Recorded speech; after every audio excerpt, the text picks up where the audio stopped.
Afrika het 'n vasgestelde seisoen binnegegaan. Prediker 3 vers 1 sê, vir alles is daar 'n seisoen, en vir elke doel onder die hemel 'n tyd. Afrika staan nou in 'n seldsame, kritieke oomblik, terwyl die G20 in Johannesburg vergader, is iets meer as net politiek aan die gang. Vir die eerste keer op Afrika-bodem vergader die wêreldleiers. Dit is geen toeval nie. Dis profetiese tydsberekening.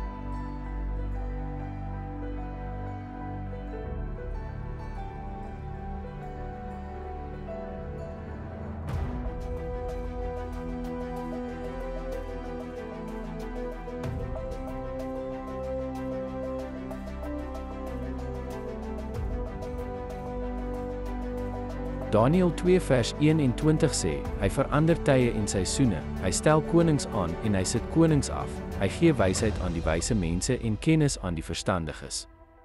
Op 5 November 2025 het die volmaan sy naaste wentelbaan bereik, die hemelse teken van 'n seisoen wat opgeëis word. Maar let wel, dit is nie bloot die kalender van mense nie. Die spits mag dalk op die nuwe maan van 'n ander stelsel bymekaar kom, maar die klok van die hemel was reeds gestel, die kalender van die hemel en die agenda van nasies kom nou bymekaar, die kykers moet by daardie horlosie in lyn wees. Jesaja 62 vers 6 tot 7 lees. Op jou mure, o Jerusalem, het ek wagte uitgesit, die hele dag en die hele nag sal hulle nooit stil bly nie, julle wat die hemelse Vader noem, moenie stil bly nie, totdat hy Jerusalem bevestig en haar tot 'n lof op aarde maak. In 1977 het Nigerië op 'n drempel gestaan. 'n Venster het oopgegaan. Maar deur geestelike verwaarlosing het die uur verbygegaan. Die seisoen het verbygegaan en die nasie leef steeds met die ekho van daardie verlore oomblik. Vra jouself nou af, staan ons op ons wag? Word ons stemme verhef? Die deur is weer oop. Laat ons dit nie stil binnegaan nie. Afrika kan nie herhaling bekostig nie. Die wagter se stem moet verhef word. Die sein moet geblaas word.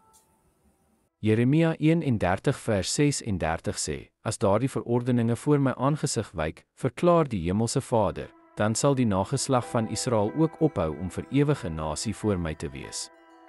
Jeremia 33 vers 25 sê, so sê die hemelse Vader, as ek my verbond met dag en nag nie gesluit het nie, en as ek die verordeninge van hemel en aarde nie vasgestel het nie. Hierdie woorde verklaar dat die bevele van die hemele en die aarde self getuig van God, die Vader se voorneme.